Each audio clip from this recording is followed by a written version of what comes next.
Blog Talk Radio. Following ingredients include a look behind the scenes. Cook uncovered until hot. Add proof to taste. I would like, if I may, to take you on a strange journey. Once upon a time, there was a little girl. The accident was over a year ago. A second woman has been elected president. The 12th planet has been named in the solar system. The last wild polar bear has died.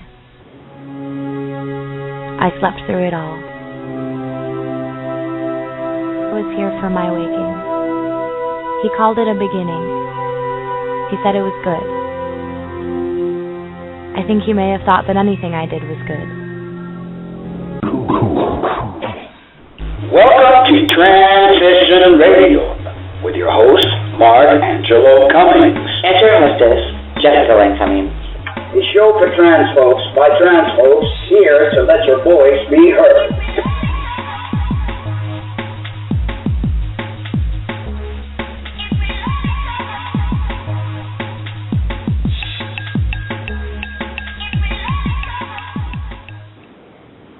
Well, good evening and welcome to Transition Radio. My name is Mardirossian Cummings and I am your host. And I am Jessica Cummings, your hostess. Tonight's show is being broadcast live from Alien Central, Roswell, New Mexico. You know, that famous place where the crop circles and Area 51? Yeah. Or something like that, yeah. So the famous area where they house all the aliens. We haven't seen any, but we're hoping to. Anyway, we wanted to take a moment to thank our sponsors, thebreastformstore.com. They have everything you can imagine to enhance your feminizing needs. And of course, Dr. Mardirossian, a facial feminization specialist based out of Jupiter, Florida. We want you to please visit our website and click on their banners and show your support, and especially tell them that Transition Radio sent you. You don't have to yell. I'm right here. That's because I have these things in my ear, and Skype is not working, so we're doing this from our phone. It's crazy. Anyway, modern technology is like one of those things, especially when you're on the road. It's it makes it a lot harder.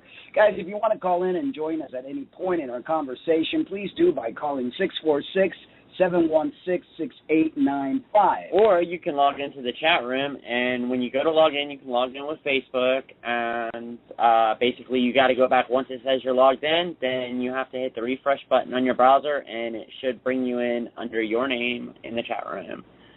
Yes, it's important to have open conversations, to bring things to light and awareness, and hopefully you will grow and heal from a lot of the things that we as a community are facing. There's some good news in the front.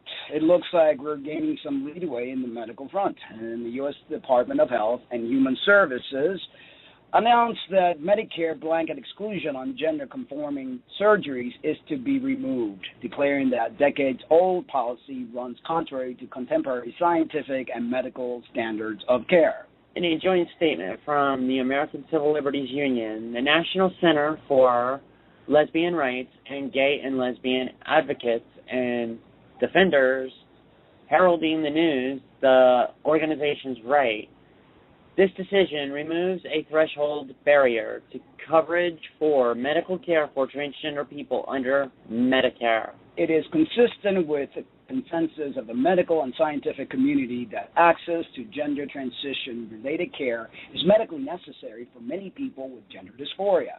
The removal of the exclusion of coverage for surgical care of Medicare recipients means that individuals will not automatically have claims of coverage for gender transition-related surgeries denied. They should either get coverage or, at a minimum, receive an individualized review of the medical need for the specific procedure they seek. Just like anyone seeking coverage for any other medical treatment. Now, my question is, okay, Medicare is for individuals that are 65 and over. So the older transgender individuals are seeing a light at the end of the tunnel. What about those individuals that are on Medicaid because they have a disability or just have regular insurance that is so hard to work for and that our insurance aren't paying it? Well, I think if Medicare is going to cover it, I don't see why Medicaid wouldn't either. Well, it's not too inclusive. Well, Medicaid is state coverage. I think if you'd have to have, in order for the coverage to be viable, Medicaid would not cover it, but a private policy would cover it if you were paying into a private policy. Well, since I work in the healthcare and I know insurance very well, Medicare usually leads the leadway to a lot of the procedures or a lot of the red tape that are followed by other insurance companies. But Medicaid is, you could be 30 and be on Medicaid because you're disabled, whether it's physical disability or mental disability. So are they going to consider being transgender a disability? I don't know, but Medicare, which is from 65 and over, are now considering what we just read here. If that's the case, then I think we should be able to collect Social Security if they're going to consider it a okay, let's move on. Disability, excuse me. I couldn't remember. Well, it's not a disability. The reason Medicare is paying, when you're 65 years of age, you automatically, because you're paying into the system for the rest, from the time you start working, you're paying. They're not giving you anything. You're almost like saying, okay, this is an insurance policy that I'm paying, so when I get old and can't work, I have insurance. Right.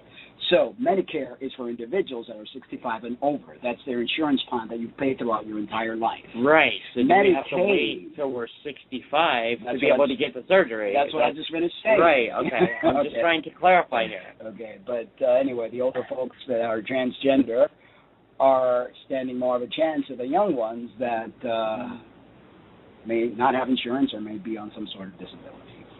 This news comes as an increasing number of states mandate the coverage of transition-related care in public and private insurance policies.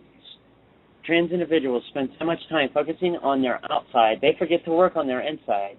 Definitely, and that's definitely what tends to happen a lot, that we just focus on our external being instead of learning what it means to be a man or a woman. Because we spend our entire lives being socialized, being taught what it is to be a male, and then we transition at, let's say, 30, 20, whatever age we decide, but we focus a lot on the outside, this surgery, that surgery, and really don't work on what's actually going on the inside. And actually, one of our Facebook friends wrote something on my wall regarding this, that this is why a lot of the younger, or what we call the baby trannies, are having a lot of issues because they haven't really focused on inner stuff, and they're just all about the outside, and there's just a lot of anger going on, and it's showing. I think it's partial. What's the word I'm looking for? Partial blame should go on to the gender therapists that are failing to diagnose other underlying issues, such as NPD, narcissistic personality disorder, or, bipolarness, or anxiety, depression. I mean, they automatically connect anxiety and depression to the gender dysphoria. But, I mean, other underlying issues like any kind of paranoia, any type of paranoid schizophrenia, any type of bipolarness, anything that somebody may have prior to should be treated first, and gender dysphoria should be treated last. Right, and we're looking at who came first, the chicken or the egg. A lot of people think that their anxiety, their bipolar, their schizophrenia, their narcissistic behavior stems from being gender dysphoric, and it's not necessarily so, because a lot of them, even after they transition, continue to have the same problems, meaning that these problems, which are neurologically based, when the hormonal bathing takes place in our mother's womb, our nervous system becomes very affected, and hence all these mental conditions that we come with. Some of us are able to work through, for instance, I have OCD, and that's also part of, and slight Asperger's, and that's all part of that neuronal bathing that took place. Mm-hmm. Some could outgrow it, some could learn how to manage it, some have taps on it, but a lot of individuals do not, so then it's like a time bomb waiting to explode. Well, yeah, no doubt. Yeah. Well, it's kind of green, so I don't know. What do you mean it's kind of green? Never mind. Oh, yes, very okay. good. Well, that's because we're supposed to discuss this. This is part of discussion. We're seeing that our agenda is being forced upon the world. This is only leading to a lot of rejection, and we're seeing that this is happening now with Lavern Cox, who appeared in Time magazine, and there's a lot of nasty articles being written about her. And gee, I wonder. I don't know. You know, it's Well, I don't know how to feel. You don't know how to feel? What do you mean? About the whole situation. I mean, you know, as far as it's like, wasn't Chelsea Manning on Time magazine? Yes, she was. If I remember correctly. Yes. So Lavern Cox is not the first transgender woman on the cover of Time magazine. I think Chelsea Manning was. But that's beside the point. You know, I think that this whole thing is about personal gain, personal. Shoot. What is that word I'm looking for? Gratification? No, self-promotion. Excuse me. Yes. If people want to look at, you got Lavern Cox, who has a lot of money. She's an actress, and she's been able to do all sorts of procedures on her to actually look the way she wants to look. How is she representing the community when a lot of individuals will never get to be where she's at?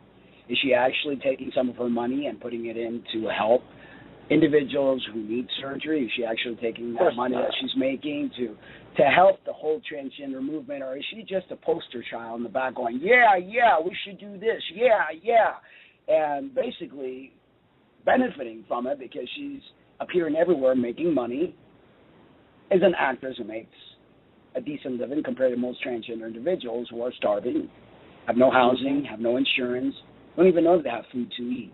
But we are rallying behind an individual who does not represent a few individuals that are all in the same boat of self-promotion. Exactly. And it's like you know, Cyndi Lauper is a celebrity, but yet, you know, she started foundations with her own money to, you know, Give a Damn Project. You know, she started all these things for the LGBT community to actually help them, you know, not to promote herself. And, you know, this is what I feel, and personally, and I don't know if you agree or not, that, you know, if you're going to be a person, a celebrity, let's say, and you're going to claim that you're helping the community, well, you know, if that's the case, then you need to come up with some kind of campaign that's going to help the community. You know, if the shoe was on the other foot, believe me, there would be a big portion of whatever we would make in my life would go to actually opening up some sort of foundation. Yeah, giving back to the community that's supporting that's a true celebrity. You know, exactly, but not somebody. An advocate. All they're really doing with these faux advocates is they're parading them around like puppets, just like they do with the President of the United States. The President of the United States doesn't have all that much power. It's just a figure. And the elitists and the corporations run everything else. So the same concept goes with these new faux advocates that are being paraded around, and they're actually not really doing anything. I'm sorry, but no one person should speak for a group of people. I think that all of us being visible are advocates within ourselves because we're showing people that we do exist. The Hollywood facade is exactly that. You know, they claim that the Walk on the Moon was filmed in a Hollywood basement. Well, you know, it's like Hollywood can do anything, and, you know, the whole point of that is the fact that it's not reality. How many people are actually going to see someone from Hollywood on the streets? Very rarely. Maybe at an event or a venue they'll see these celebrities, but they're not going to see them walking around on the street. They see Mark and I walking on the street. They see others of you that are living authentically as yourselves, going grocery shopping, living your lives day to day as who you really are. Those are the true advocates for the community. That speaks volumes above the fact about a word or a couple of words or, you know, speaking of a couple of words, there's a video that surfaced about Carmen Carrera using the word tranny, and how ironic. Isn't she the one that is trying to give RuPaul all the grief for the word she-male? Right. I mean, seriously, you know, talk about hypocrisy. Right. I think the cis community has it nailed that the trans community is full of hypocrites, more so than the Christian community. Well, and again, I regress that this whole campaign is being run by a political movement, and the Lavern Cox and the Carmen Carrera are all puppets. They're just figures that are put there to rally people, get people angry, get people talking so they don't have to really focus on the true issues. Yeah, so true advocates don't need to be stars. True advocates are doing things out of the goodness of their hearts, doing things out of their own pockets. Yeah, case in point, Transition Radio. Exactly. Everything we do out of pocket was started out of pocket. Yes, and it's another trans man. Several other trans men have actually come up to me and said, what's happening here is that they're forgetting to look at trans men, and this new movement is just all focused on trans female and trans women of color, especially. And he was told that trans men do not suffer as much because we pass. Neither do white trans women, apparently. I know. Nobody but them does. Nobody, it's funny how whenever they're in the spotlight, it's always, oh, well, trans women of color experience more violence and blah, blah, blah, blah, blah. But do you ever hear a transgender person come out of their mouth? No. You got to hear the trans women of color. And that only shows that they're only fighting for their movement and agenda. They're not fighting for all transgender people. And if you're not a certain age or a certain skin tone, your voice isn't being heard. And they've even, another discussion I had was the fact that Cece McDonald never really even held a job in her life and got herself in the situation due to not walking away and allowing slurs to affect her. And he said, well, if Lavern Cox really wanted to help Cece, put her through college, help her get a degree, because she's never had a job in her life. Yeah, exactly. So these are things that people don't know. Put together a foundation to help trans people get schooling and jobs. Exactly. That is advocacy, and that is something. But you think these people are gonna dig into their pockets to help? Of course not. No, they want notoriety and popularity. And they want your money, like they were asking money to make the documentary, Cece's documentary. Why couldn't they, with all their money, go ahead and self-produce it? But, I know for damn sure if I was in the position, I would surely put my own money up, as I'm sure you would, to put something together to really, really make a difference in the things that we need. I mean, how many times have we supported surgery funds from guests that have been on the show? Yeah. Plenty of times that we've done that out of our own pocket. And, it's not like we're rich people. On the contrary, we could use help as well, but we don't sit there and constantly cry about things, and we help people as much as we possibly can. Another important topic I wanted to touch tonight is the different stages the different hormonal stages in our transition stage, and how it affects our behavior. This is something, again, that I've been seeing on Facebook pages. And a person that's on hormone for the first 6 months to 2 years has a different way of thinking than a person who's been on hormones for 10 years. Well, yeah, I mean, the whole thing about the whole hormonal aspect is it does change the thought pattern. It does change the brain function in a lot of ways. That's another good point that, if you're post-op, do we really need to continue taking hormones after the first year after our surgery, whether we're post-op orchiectomy or post-op SRS? And that is what, Mark and I are going to take that journey on, because there's no studies out there that tell you the effects if you are to stop hormones after surgery. So I'm going to play lab rat and give it a shot. And as is Mark, we're going to stop taking hormones and try to go the natural route, because we only need a small maintenance dosage, so we can get that from pretty much the foods we eat. And there's a lot of natural supplements that provide that, which they actually even promote that genetic females who go through menopause, instead of going on a synthetic hormonal replacement, which brings cancers and all sorts of diseases, to go the natural route, and there is so much out there. Well, hey, what's the worst case scenario? Will we resort back to who we were prior to transition? What the hell? Nah, never mind.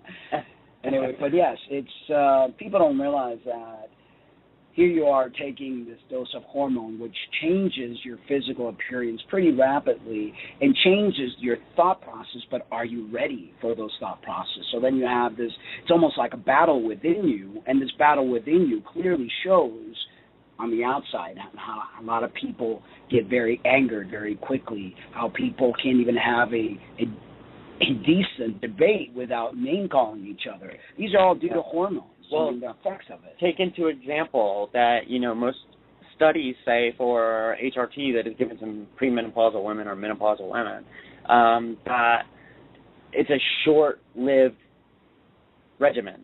It's not meant, HRT is not meant to be taken down the long haul, per se. It's something that's supposed to be, you have a game plan involved. You go, you start your hormone therapy. This reverses this starts reversing your secondary characteristics if you're male to female. It starts adding them if you're female to male. So you go and you're supposed to have a plan. And mine was always a 5-year plan. Okay, I wanted to go start hormones, get on hormones, live full-time, transition, and then get my orchiectomy. And within 5 years, it should be able to, stop the hormones. But there, it's stated that, you're supposed to stay on them for the rest of your life, low doses to maintain.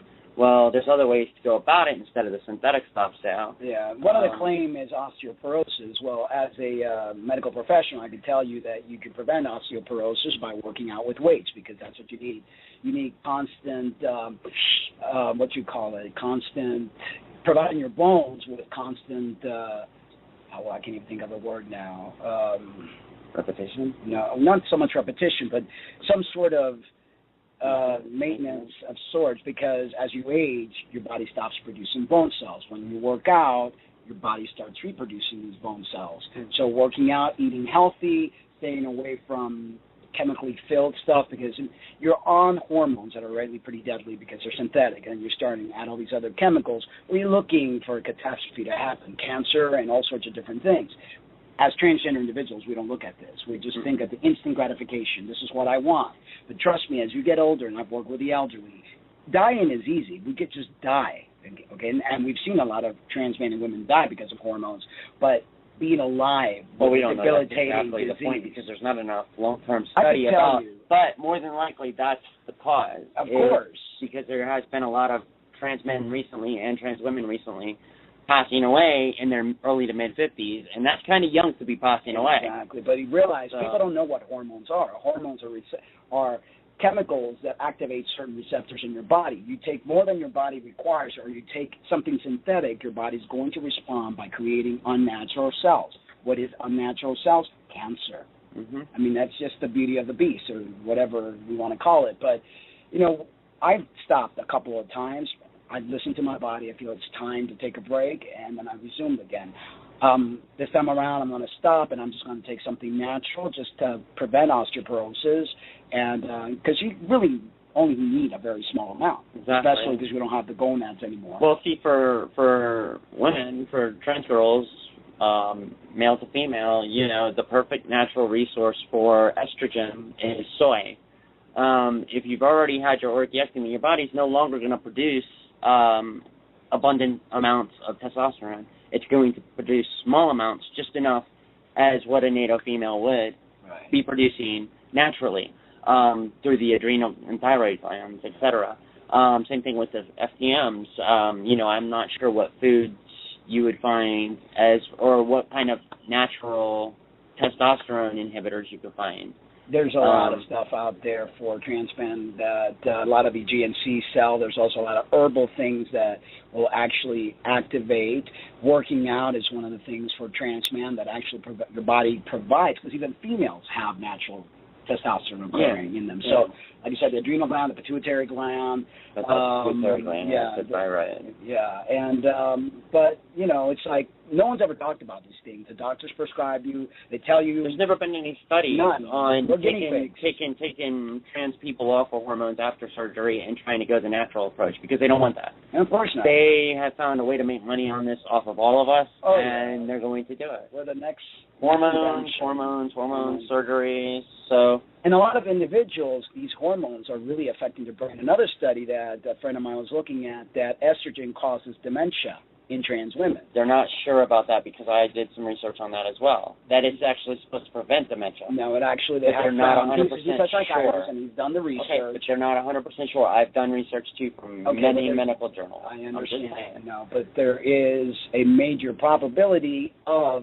and that is why we're seeing a major rise in just the general population. I work with the elderly. Do you know how many demented Alzheimer patients there are now than there were when I started as an occupational therapist? You know why that is? All the estrogen in the food. The foods are loaded with estrogen, so that is causing dementia. So if you're taking synthetic pills, you're enhancing that dementia capability. So instead of providing Native females that go through menopause with estrogen therapy, do it naturally through the foods, and it eliminates the synthetic part of it, causing a more healthier, less chance of dementia, Alzheimer's. You have to be careful what kind of soy, because soy is very damaging too. There's two different kinds of soy, and if you're looking at, if it's genetically modified, you're looking at an accident waiting to happen. So it's really knowing the proper combination, progesterone, estradiol, and not taking more than your body requires, and there's no way of actually even controlling what you're eating because things are so, even the water that we're drinking has a lot of hormones, because women taking birth control pills goes through the water system. There's been studies on that people are getting all sorts of medication via the water. And so it's a scary thought and scary thing. It's just not to scare you out there, but just to make sure that you start taking care of your health. You realize that you shouldn't be on this thing. Yeah. It really makes you wonder. I mean, with, look at all the children these days that are coming out transgender. They're not getting it through the power of suggestion like most adults do. Yeah. They're getting it directly from, how they feel, and the parents are actually seeing it. So is it power of suggestion trickling down from the parents to the children, and the parents realizing that, or is it the chemicals in the food, the water, the breast milk, et cetera, that continues to cause the phenomenon, the increase in the transgender population. And I mentioned this years ago on a TV show that I was on, Comcast, and the guy looked at me like I had a third eye. I said, there's going to be a major epidemic. And I said this back in 2006. And sure enough, the floodgates opened, and now we're seeing many, many, many trans individuals coming out, and many of the young ones, which is really causing a major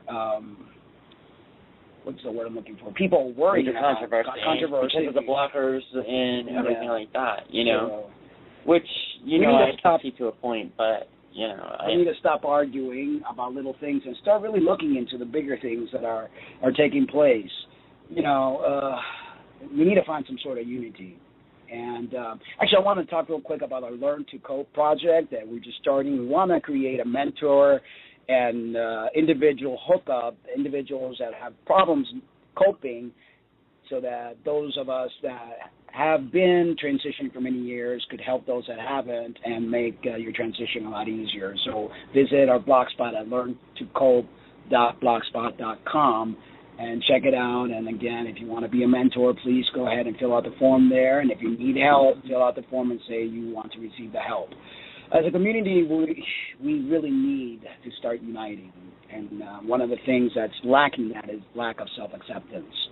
We need to respect that there are different individuals under the trans umbrella. Not one is better than the other.